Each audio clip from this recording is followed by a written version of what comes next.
오늘 성경 말씀은 바울과 실라 두 사람이 빌립보에서 전도하다가 잡혀서 감옥에 들어간 내용입니다. 이 감옥은 사형수들을 가두는 그런 감옥이지요. 그래서 2중, 3중으로 문을 잠그고 그리고 간수가 철저하게 지키고 있습니다. 그런데 밤중에 이 두 전도자가 일어나서 힘있게 찬양을 하자 땅이 뒤흔들립니다. 그러면서 모든 죄수들을 묶고 있는 그 쇠들이 다 풀려져 나가고 그리고 감옥의 문들이 다 저절로 활짝 열려집니다. 이 간수가 자다가 일어나서 그 감옥의 문들이 다 열려있는 것을 보자 죄수들이 다 도망한 줄 알고 자결하려고 합니다. 그러자 이 바울이 그 모습 보고 칼을 멈추시오!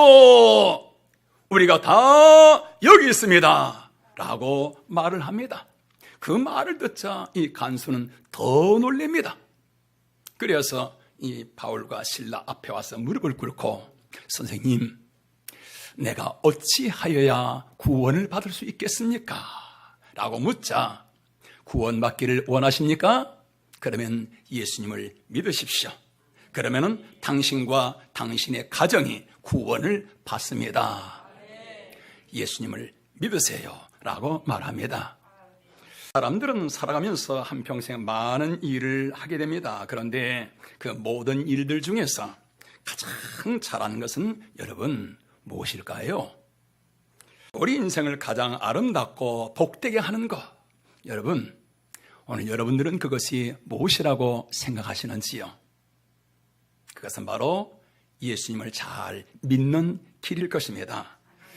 우리가 이 세상에 태어나서 세상을 떠나기까지 인생길을 안전하게 가며 삶을 무사히 마치고 천국 문에 들어가는 길은 예수님을 잘 믿는 길 밖에는 없는 것입니다. 예수님을 믿으면은 하나님이 나의 삶 속에서 함께 하시며 나의 삶을 이끌어 가십니다. 어디로 인도하시는가요? 의의 길로 인도하십니다. 생명의 길로 인도하십니다. 평안의 길로 인도하십니다. 화평의 길로 인도하십니다. 천국의 길로 인도하시는 것입니다. 이것을 오늘 성경에서 구원이라고 그렇게 말하는 것입니다. 그러면 과연 예수님이 어떤 분이시길래 예수님을 믿으면 이처럼 생명의 길, 천국의 길로 가게 된단 말인가? 하나님을 믿지 않는 사람들은 예수님을 어떻게 알고 있지요? 예수님은 성현으로 그렇게 알고 있습니다. 소크라테스, 공자, 석가와 같은 그러한 성현의 한 분으로 그렇게 알고 있지요. 저도 마찬가지였습니다. 학교 다닐 때 여러분들도 그렇게 배우지 않으셨는가요? 역사책에서 예수는 성현이다. 소크라테스나 또 석가나 이 공자나 같은 훌륭한 분이다. 그렇게 배웠습니다. 그런데 여러분, 예수님은 이 소크라테스랄지 아니면 석가랄지 공자랄지 이분은 성현입니다. 모든 사람들이 존경할 만한 그러한 훌륭한 분들이죠. 그러나 그분들은 여러분, 우리와 똑같이 죄 가운데서 태어나고 우리가 똑같이 죄 가운데서 살아가고 그리고 죄 가운데서 죽었습니다. 그러나 여러분, 예수님은 그렇지 않습니다. 예수님은 전혀 다릅니다. 여러분, 하나님께서 우리 사람을 지으실 때 어떻게 지으셨을까요? 이 땅에서 하나님 안에서 하나님의 사랑을 입으며 거룩하고 영광스럽고 행복한 삶을 살아가도록 하나님이 그렇게 지으셨습니다. 그런데 죄로 인해 하나님을 잃어버리자 온갖 불행 속에 빠져가게 되어집니다. 이 모습을 하나님께서 보시고 가만히 계실 수가 없잖아요. 그래서 하나님은 바로 즉시 창세기 3장에서 하나님의 아들을 이 세상에 보내시겠다고 약속하십니다. 성경에 수천 번 수없이 하나님께서 아들을 이 세상에 보내리라. 그 하나님의 아들은 이 땅에 어떤 모습으로 올 것인가? 그분이 와서 이 세상에 무슨 일을 할 것인가? 라는 것을 말씀을 통해서 들려주시고 또 여러 모양으로 보여주십니다. 주전 700년에는 그 하나님의 아들 메시아가 이 땅에 어느 곳에 올지, 이 땅에 오실 장소까지 하나님은 가르쳐 주십니다.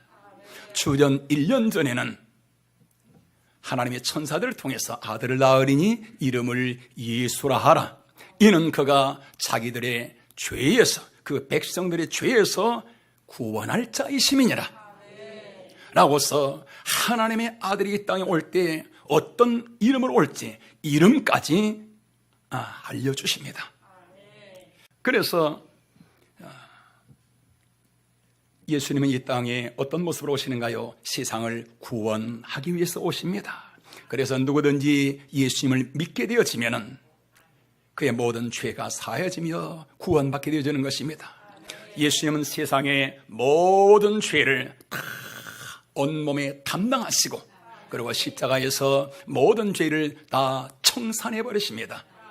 그리고서 이 세상에 이제는 죄와 상관없는 의의 길, 생명의 길, 하나님께서 우리 인간을 지으셨던 그 본래의 영광스러운 길이 열렸음을 보여주시기 위해서 죽으신 지 3일 만에 다시 부활하시는 것입니다. 그래서 누구든지 예수님을 믿으면 구원을 받게 되어집니다. 예수님은 바로 구세주이십니다. 성현이 아니라 이 땅에 존경을 받는 그런 존경스러운 사람이 아니라 예수님 바로 하나님이시요 전능하신 창조주이시요 바로 사람의 몸을 입고서 이 땅에 오신 창조주 하나님이신 것입니다. 자, 저는 이 내용이 내 안에 와 닿기까지 오랜 동안 고민하며 내 안에서 방황이 일어났습니다. 왜냐하면 학교 다닐 때에 온 우주는 창조된 것이 아니라 저절로 생겨났다는 진화론 여러분 배우셨잖아요. 그리고 역사책에서 지금도 기억이 납니다. 자, 예수는 4대 성현 누군가 그러면 쫙 이러한 이 지식이 내 안에 진리처럼 견고하게 내 안에 자리 잡고 있었던 것입니다. 예수님은 구세주가 아닌 것입니다. 이러한 지식이 내 안에 자리 잡고 있었기 때문에 교회는 다닌 지 수년 됐지만은 하나님 말씀이 내 안에 들어올 수가 없습니다. 그리고 예수님이 구세주로 내 안에 인정이 되어지질 않습니다. 그러다 보니까 하나님이 계신지 천국이 있는지 지옥이 있는지 이것이 내 안에 와닿지 않습니다. 보여지지도 아니하고요. 그리고 내가 이 세상에 왜 태어났는지, 이 세상을 왜 살아가는지 삶의 그러한 목적, 이것도 내 안에 정리가 되어지지 않습니다. 아무리 궁리를 하고 책을 보고 그래도 답이 나오질 않습니다. 그러다가 나의 이러한 지식의 틀을 벗어버리고 그리고서 예수님을 영접하는 그 순간에 머릿속에 있던 성령으로 계신 예수님이 내 가슴 속에 와 닿는 것입니다. 하나님의 자녀로 태어나게 되어지는 것입니다. 그러면서 하나님 말씀이 쏙쏙 들어오면서요, 이로 인해서 내 안에 하나님의 기쁨, 하나님의 평안, 하나님의 감사가 솟아나기 시작하는데요, 하나님의 자녀로 태어난 그 기쁨, 감격은 여러분 이런 말로 표현할 수가 없습니다. 새 생명의 삶이 펼쳐지게 되어지는 것입니다. 이것을 오늘 성경에서 구원이라 그렇게 말하고 있습니다.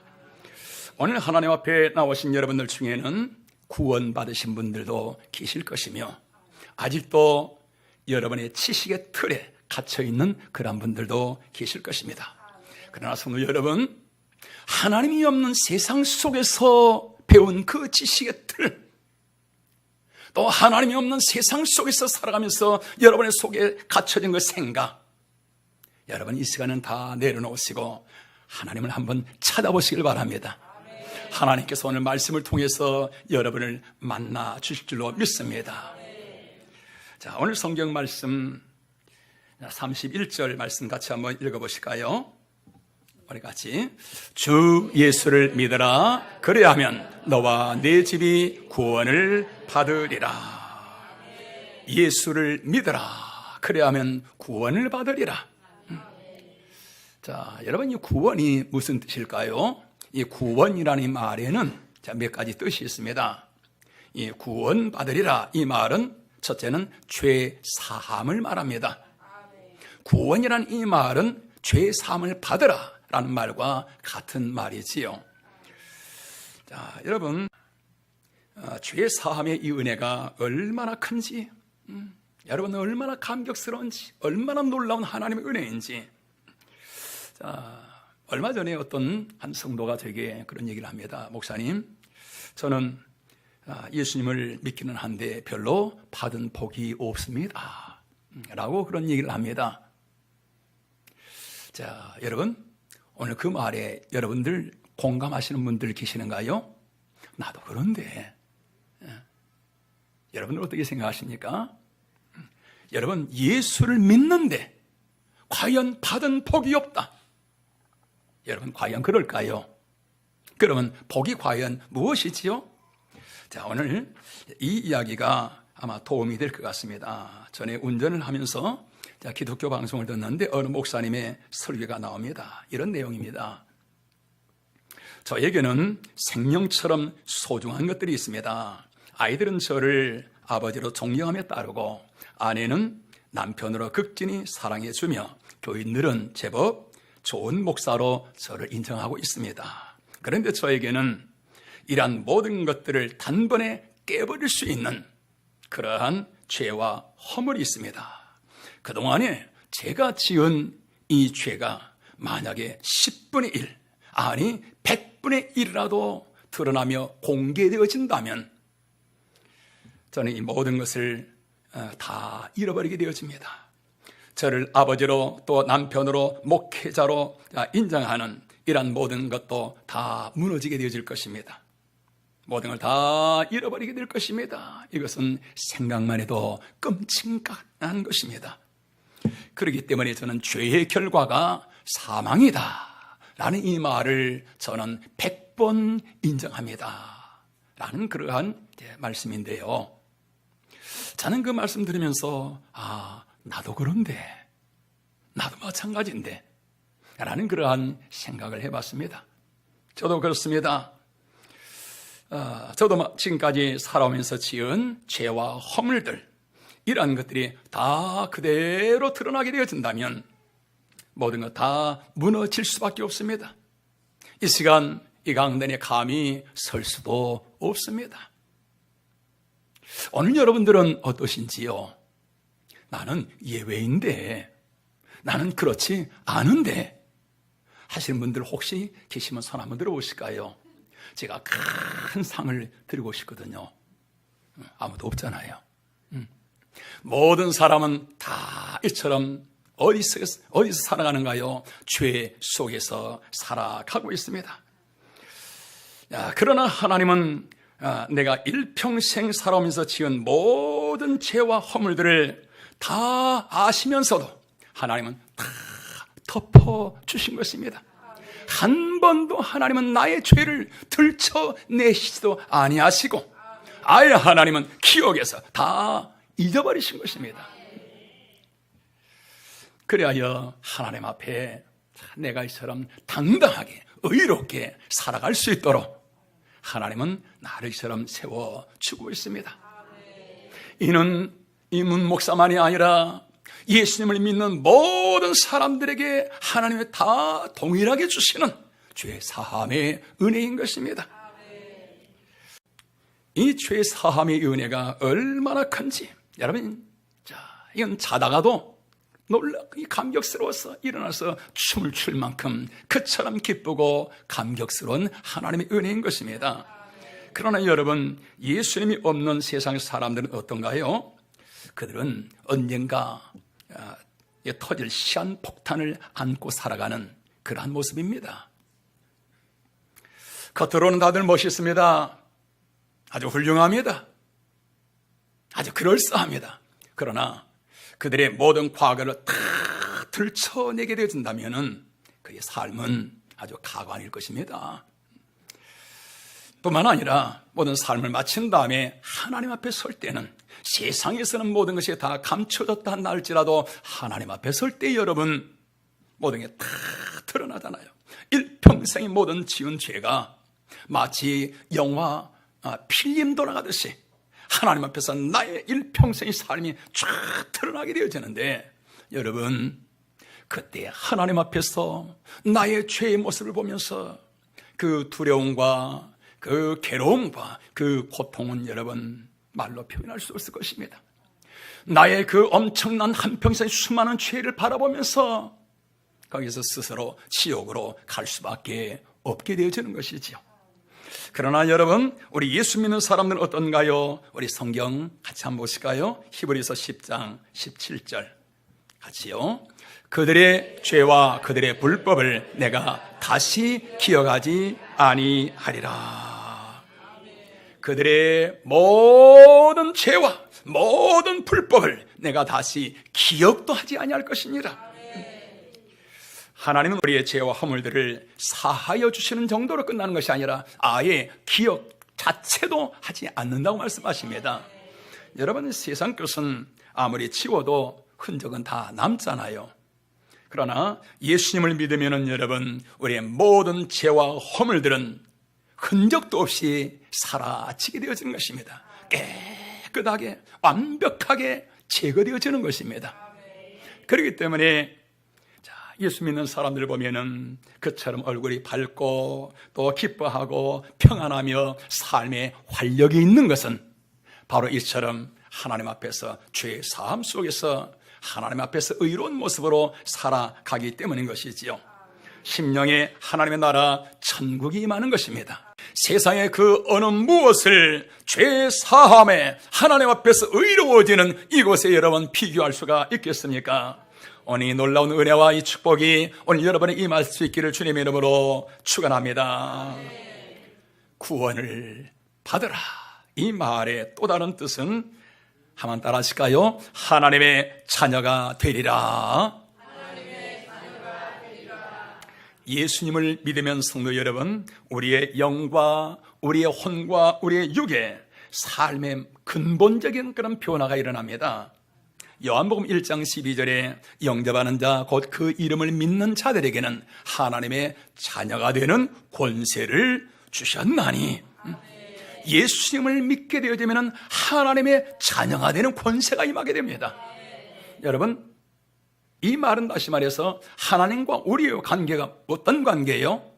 예수님을 믿게 되어지면 하나님과 우리의 관계가 아버지와 자녀의 관계가 되어진다고 말이에요. 부모와 자녀의 관계 여러 가지 특징이 있지요. 그 중에 가장 큰 특징은 뭐지요? 뭘까요? 사랑이잖아요. 사랑. 자, 여러분 아이가 태어나면은 이 부모는 아이가 너무너무 사랑스럽습니다. 모든 것이 사랑스럽습니다. 노는 것도 예쁘고 기어다니는 것도 예쁘고 우는 것도 예쁘고 잠자는 것은 천사 같고 그냥 안 예쁜 것이 하나도 없습니다. 심지어 기저귀에 똥을 싸도요, 그 똥도 얼마나 귀엽게 보이는지 하나도 더러워 보이지 아니하고요. 자, 주물럭주물럭 손으로 씻는데도 여러분 기쁘잖아요. 여러분 우리 어머니들 다 경험해 보셨잖아요. 무엇 때문이지요? 이유는 단 하나, 사랑 때문입니다. 여러분 이 사랑이 뭔가요? 하나님의 사랑의 한 모습인 것입니다. 하나님이 우리를 이처럼 사랑하시는데 이와 비교할 수 없이, 엄마의 그 자녀에 대한 사랑에 비교할 수 없이 하나님은 그처럼 오늘 저와 여러분을 사랑하신다는 것입니다. 그렇기 때문에 우리가 믿음으로 사랑하는 그런 모습을 보시고서 하나님이 얼마나 기뻐하시는지 모릅니다. 성경에 주님 말씀하십니다. 나의 사랑하는 자야, 내가 너로 말미암아 기쁨을 이길 수가 없구나. 나의 사랑, 나의 어여쁜 자야. 하나님이 우리를 얼마나 사랑하시는지요. 그렇기 때문에 우리에게 기쁨과 평강으로 함께 하십니다. 우리가 힘들어할 때 자, 사랑의 주님 우리를 찾아오시잖아요. 그러면서 우리를 위로하여 주십니다. 우리에게 새 힘을 주십니다. 자, 하나님의 이 사랑은 성도 여러분, 변함이 없는 사랑입니다. 우리 인간의 사랑은 어떤 사랑인가요? 때로는 감정에 치우칩니다. 모든 일들이 기쁘고 잘 되어질 때 하나님 은혜입니다, 하나님 감사합니다, 하나님 고맙습니다 라고서 하나님을 기뻐 찬양합니다. 그러다가도 내 마음이 상하고 어떤 어려운 힘든 일들이 있고 그러다 보면은 여러분 우리의 마음이 싸늘해집니다. 더러는 아예 하나님을 잊어버리고 나 이제 하나님 필요 없습니다, 하나님 끝났습니다 하고서 세상 길로 멀리 멀리 갑니다. 세상 길로 쭉 나가버립니다. 그런 사람들 여러분 많지 않습니까? 성도 여러분, 그리할지라도 우리 마음이 약해지고 변화되어지고 하나님을 잊어버리고 세상 길로 나갈지라도 하나님은 한순간도 우리를 잊지 아니하시고 우리를 떠나지 아니하시고 우리의 삶 속에서 함께 하시는 것입니다. 우리 성경 말씀 우리 이사야서 49장 15절 같이 한번 보시겠습니다. 여인이 어찌 그 젖먹는 자식을 잊겠으며 자기 태에서 난 아들을 긍휼히 여기지 않겠느냐. 그들은 혹시 잊을지라도 나는 너를 잊지 아니할 것이니라. 여인이 어찌 자기 태에서 난 자녀를 잊을 수가 있겠느냐. 그러나 혹시 그들은 자기 자녀를 잊는다 할지라도 나는 너를 잊지 아니할 것이니라. 나는 너의 이름을 내 손바닥에 새겨놓고 내가 날마다 너를 보고 있느니라. 오늘 하나님 앞에 예수 믿다가 오늘 나오신 분들 계십니까? 여러분들이 그동안에 교회에 나오지 아니하고 하나님을 외면했다 할지라도 하나님은 한 번도 여러분을 잊지 아니하시고 여러분을 삶 속에 함께 하시며 여러분이 돌아오기를 기다리고 계시던 것입니다. 여러분들의 마음을 닫아서 하나님을 함께 하심을 알지 못했을 따름이지 하나님이 여러분을 떠나신 것은 아니라는 것입니다. 하나님의 사랑은 변함이 없는 사랑. 그 놀라운 하나님의 사랑 가운데 오늘 저와 여러분이 이처럼 하나님 앞에 선 줄로 믿습니다. 구원받아라. 이 말은 하나님의 이 위대한 사랑 가운데 나아가라. 이 사랑을 받아들여라 라는 말씀인 것입니다. 구원받으라. 이 말의 또 다른 뜻은 한번 따라하십니다. 이제부터 너의 인생길을 내가 인도하리라. 자, 구원이라는 이 말의 또 다른 뜻은 하나님의 나의 삶을 이끌어 주시겠다는 말인 것입니다. 우리 인간이 많은 것을 알고 있는 것 같은데 실상은 모르는 것이요 너무너무 많습니다. 어느 곳이 바른 길인지 어느 곳이 행복한 길인지 알 수가 없습니다. 사람이 세상을 한 40, 50년 살다 보면은 참 많이 아는 것 같잖아요. 그런데 내가 알고 있는 지식은 해변에 모래 한 톨 많도 못합니다. 1시간 이후의 일을 알 수가 없습니다. 내 몸 하나 내가 알 수가 없습니다. 학교에서 치료학을 가르치고 있는 선생님이 배가 불편합니다. 소화가 잘 안 됩니다. 그래서 병원에 가서 확인해 보니까 위암 3기라고 합니다. 치료는 잘합니다. 그래서 치료를 가르칩니다. 길을 가르칩니다. 그런데 내 인생의 길, 내가 가야 할 참된 길은 알지 못하고서 내 삶이 어떻게 되어가고 있는지 알지 못하고서 나가는 것이 우리 인간의 모습이지 않는가요? 그래서 우리 인간은 나를 알고 세상의 모든 것을 알며 인도해 줄 목자가 절대적으로 필요한 것입니다. 하나님은 모든 것을 아시는 분이십니다. 온 세상을 손바닥처럼 보고 계시는 분이십니다. 우리가 예수님을 믿을 때 그 하나님이 바로 우리의 목자가 되어 주시는 것입니다.